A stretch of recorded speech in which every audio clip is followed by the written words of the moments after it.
إنما يزيد هذه الأيام رونقا على ما فيها من فضائل رمضان المعروفة هي وجود ليلة القدر التي هي أعظم عند الله من 1000 شهر.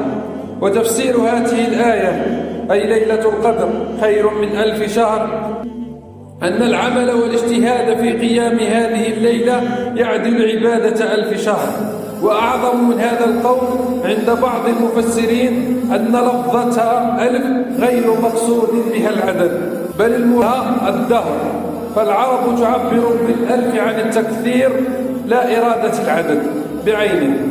هل يحتاج المؤمن إلى أكثر من هكذا تحفيز لكي يمتضي سهوة الركوع والسجود، وكي يركب مركب القيام والتهجد بالليل، وكي يأوي إلى مصحفه يرتل آياته ويرددها، ويبكي في عتمات الليل بكاء الثكلى راجين أن يعتقه من النار؟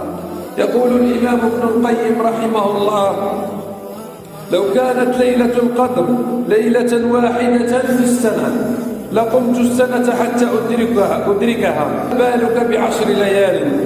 إن فضل تتجافى جنوبهم عن المضاجع يدعون ربهم خوفا وطمعا ومما رزقناهم ينفقون فلا تعلم نفس ما أخفي لهم من قرة أعين جزاء بما كانوا يعملون. الله أكبر. يا أيها العبد قم لله مجتهدا وانهض كما نهضت من قبلك السعداء. هذه ليالي الرضا وافت وأنت على فعل القبيح مصرا ما جلوت صدى. قم فاغتنم ليلة تحيا النفوس بها ومثلها لم يكن في فضلها أبدا. طوبى لمن مرة في العمر أدركها ونال منها الذي يبغيه مجتهدا.